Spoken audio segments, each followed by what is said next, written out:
Taurus, hi. So this is going to be a reading for the month of February 2026. And I'll do the reading for you and then I'll close it off with a oracle card. And these are general readings, so they may not resonate for all of you.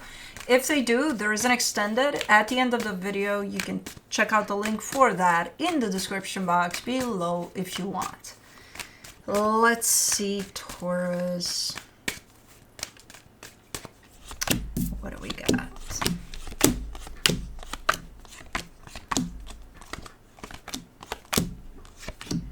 The overall energy for the reading, the Eight of Pentacles. I feel like you're focused a lot on something you're working on currently. Let's see what you got. Starting off the reading, you get the Four of Cups crossed by the Nine of Swords. Something is upsetting you. Something is stressing you out. Something is not one particular direction in your life. You're looking there and you're like, boo-hoo. You know? In your focus, the Ace of Pentacles, you're trying to focus on the good things, though. The things that do work out. Maybe you're trying to introduce something new here. This comes through as a new energy. Maybe you're trying something new. I don't know. But it's, I feel like as much as this upsets you, you're kind of trying to not focus on it much. You know it's there. You know it's bothersome. But it's like, let's put our energy into something more beneficial here. In the recent past, the Queen of Swords, you look like you're on... you look like you're in a place in which you got it. You're in charge of shit, of your own reality and stuff like that. Like you're on top of things there. Okay. In your strength, the Knight of Cups. That's a beautiful energy because, again, it kind of pulls you into a direction that is healthier for you, good for you, something that makes you feel good rather than makes you feel upset about stuff. In the immediate future, the Two of Pentacles. Kind of stopping in your tracks a little bit. Like, think of it like if you were in front of a path, you're walking a path that splits into two and you're like, which way do I go? What do I do now? What's going to happen? So it's kind of like that, a little bit of, type of a moment here. Supporting this reading, the Seven of Swords, you might be leaving something behind as well. Maybe that has to do with whatever it is that upsets you here. The energy that surrounds you, and you may not be aware of it, the Six of Wands. Again, there's a lot of good stuff around you as well. And from what I can see, I don't know if it's a conscious decision or not, you're definitely shifting your energy in those directions, the good stuff that's around you. And I think it's working out. With the Six of Wands in this position, I think it's working out for you. In your hopes and fears, the Lovers, there's definitely a very strong connection that you feel attached to at this moment in time. I'm not sure if it's physically present or not, but you feel it in your heart. Again, if you start focusing on good things around you, that'll keep your heart open as well, so you may feel whatever's in there. And this, I think, is attached to that aspect. In the potential outcome, the Three of Cups, there's a potential coming together or coming back together here that feels super, super nice. There's a lot of love in there, so good. Let's clarify. Let's do the Eight of Pentacles. The Magician, the Wheel of Fortune, the Page of Swords. This is whatever you're invested in, physically especially, so this could have to do with work or home, energies that are kind of more grounded in the physical there. You've been manifesting for things to go in a certain direction, and they have, for the most part. But now things are looking like they're slowing down a little bit. Like, okay, this has been working out for the longest time, and it's been making progress, but now there seems to be still progress, but man, at a slower pace, you know? Let me do the Four of Cups. You get the Ace of Cups, the Three of Cups, the Page of Cups. Interesting. Because this is related to the potential outcome energy. It feels like the same one. So you might be upset that it's not happening yet, that you're kind of, this coming together, whatever this is, that it's either not happening at all or not happening yet or not happening in the way you feel it. So you're upset about it. Okay. Let's do the Nine of Swords. the Emperor, the Seven of Swords, the Three of Pentacles. But then you show up, because this is starting to stress you so much that it's not happening, you show up almost as settling. Like, okay, well, that's not happening. Okay, well, I'll do this other thing then. I'll be okay with this. Whatever. You know? So, why? It's kind of a trade-off. It's like, okay, well, if I can't have that, then I'll have this. It's just not the same. I'm just saying, but, you know? So that's kind of how it looks here. For the Ace of Pentacles, in your focus, you get the Hierophant, the Six of Swords, the Eight of Wands.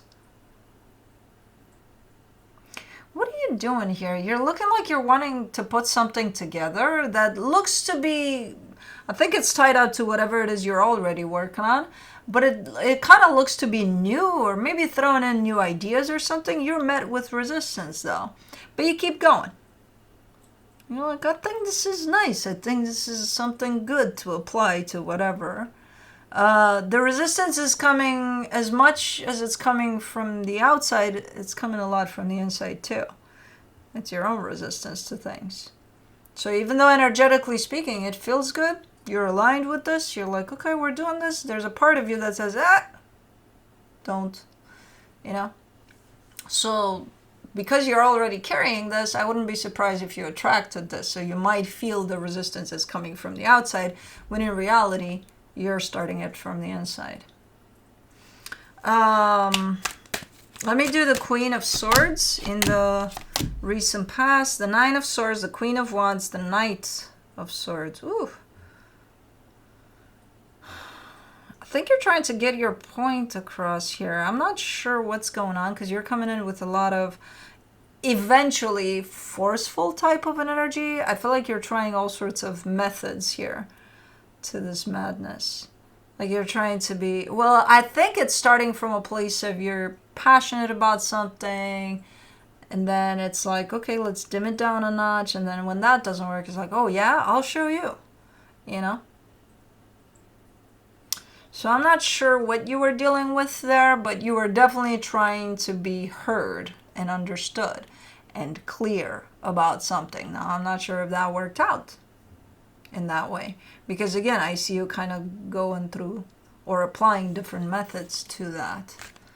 So I'm not sure how clear you were at the end, even though from where I'm sitting, it kind of forcefully clear. I don't know. For the Knight of Cups, in your strength, you get the Temperance card, the Queen of Pentacles, the Empress. You've fallen under this, as much as this energy in the past seems to be a little rough around the edges there, you've also taken some time to nurture yourself, you know, that side of you, that nurturing side of you. Like you've been spending some time over there too. You know, at least as far as you're concerned, your needs, your heart, you... there's definitely been quite a focus on that aspect as well. And it's starting to show. And it's starting to show you as being more connected to your heart, which is awesome. For the Two of Pentacles, in the immediate future, you get the Two of Wands, the High Priestess, the Justice card.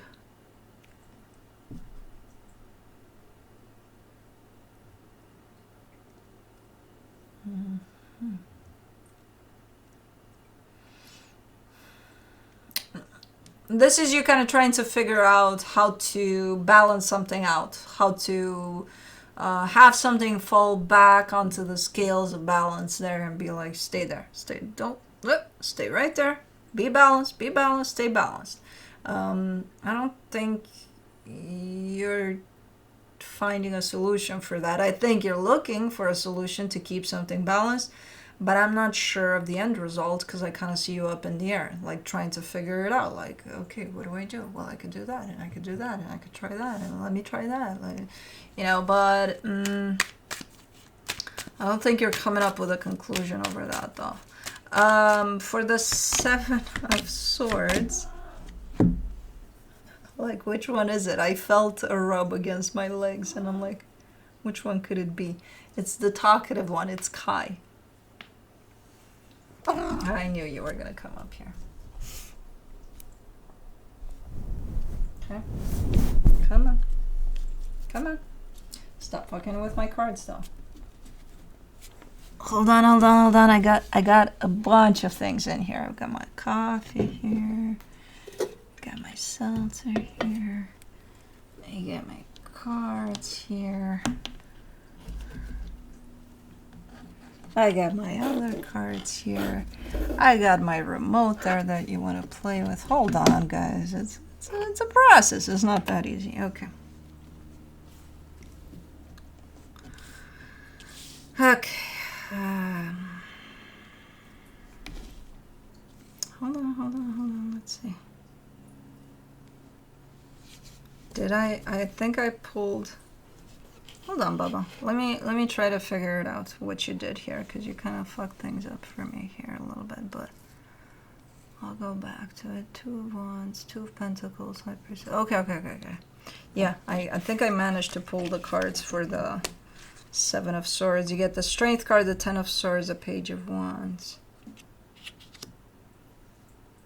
In the supportive energies.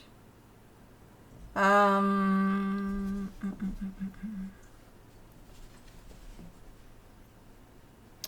think you've tried to kind of make something work here in regards to another energy that shows up tied up to another energy. And I think you've tried for the longest time to make something work, and it just is not. And it's not coming through as conflict, as, oh yeah, we argue all the time. No. It's just, it's hard. It's hard to make this work with whoever this is. So you're at the point of why even bother? Why should I keep trying? Did you get yourself stuck in here? Or is that intentional? That's my wire, Bubba. That's my wire. Oh my God. I'm not sure if that was intentional or not. Okay. Let me see the 6 of Wands. Hey. What are you chewing on? How do you find those things? How do you chew under the desk while laying on? You're gonna fall on your head. Okay.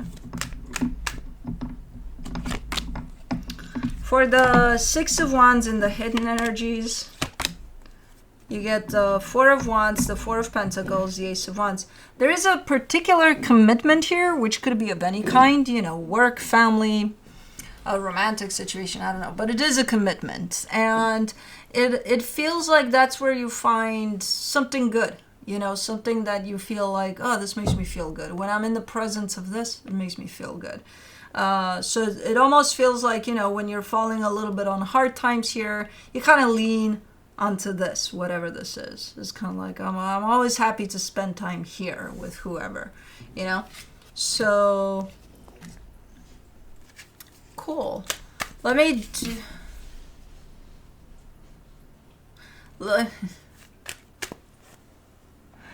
do the Lovers in your hopes and fears.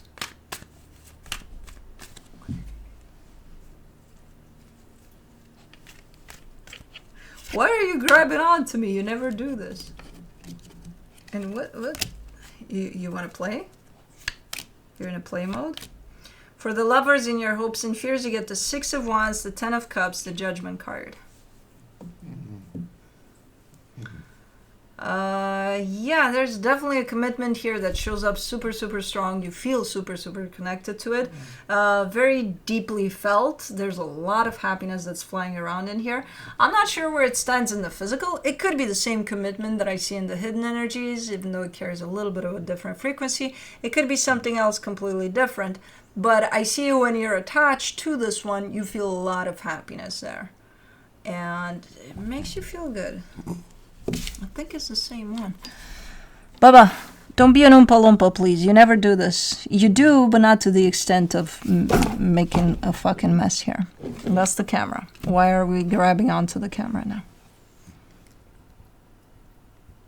May I help you? You're worse than Juno right now. And that's saying a lot. Okay, can we leave Mama's shit on the table? Can we try?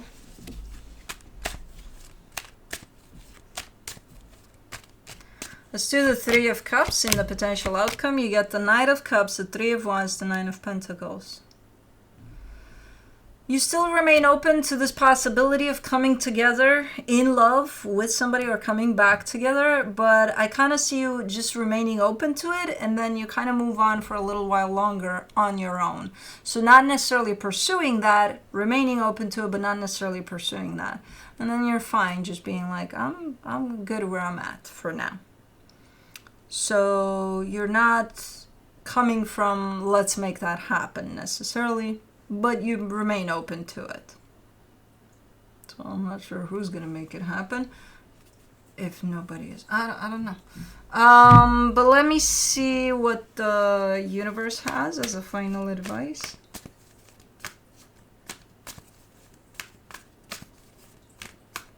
I would be so happy right now if I would have my nail clippers. Because you're perfectly positioned. From the universe, you get the Two of Swords, the Tower, the Two of Cups. In a particular situation that you're dealing with, that has to do with this energy of, at the core of it, there's your energy and then there's their energy, and you get along just fine. You're perfectly in tune there. So I'm not sure what we're talking about here, whether it's at home, at work, at the core of this dynamic, there's love. There's a little bit of something going on the surface there that might create a little bit of stress. What the universe is saying with this one, make sure you don't add to that stress by stressing even more than you should about it. Where a lot of the times the situation, let's say it's not that great, but then we add to it when in our head we make it the worst. It's like, okay, let's let it be what it is. Even if it feels like shit, let's not add more shit to it, in our assumptions, so the universe is kind of pointing you in that direction. Like, make sure you're not too much in your head about it, because, again, something may not be working in the greatest way right now, but let's make sure we don't contribute with a lot of stuff to it that shouldn't be there, because it's not going to be good for you ultimately to do that. It's just going to end up stressing the hell out of you for nothing. Let's do the animal dreaming oracle. Are you dreaming? Because you're kind of snoring right now. I think you're dreaming. Red kangaroo, responsibility. Number 39.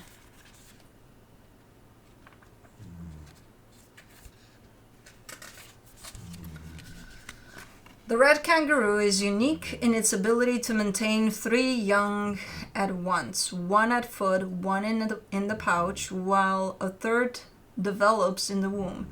As the one at foot is weaned, the one in the pouch exits, making way for the partly formed sibling, which instinctively climbs into the pouch directly after birth. With the womb now devoid of life, the female will mate immediately, thus replacing the fetus.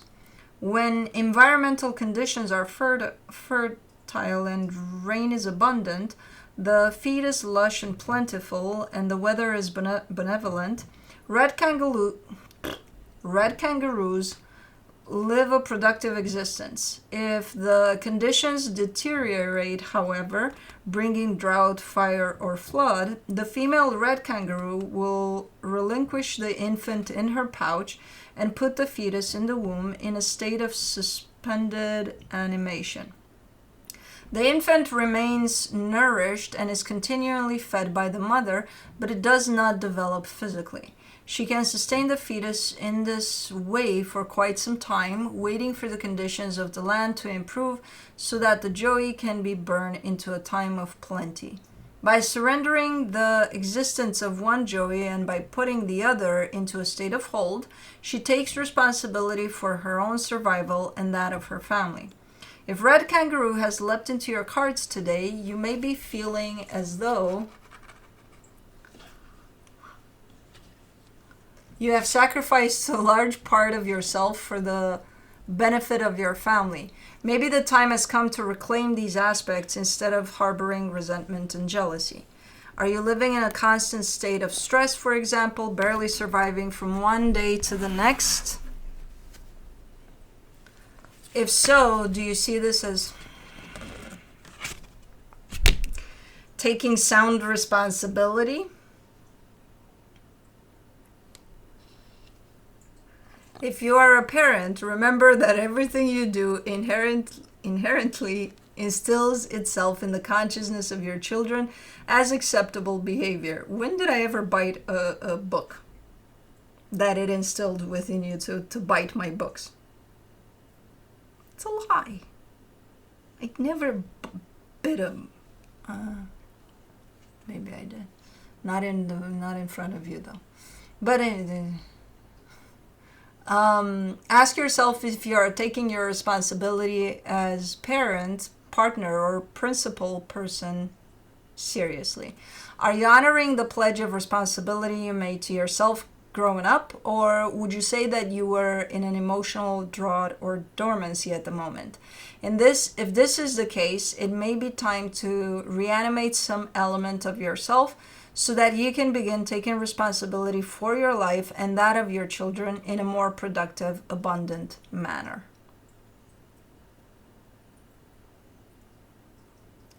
Anyways, that's what I have for you. Hope this helped, and I'll see you next time.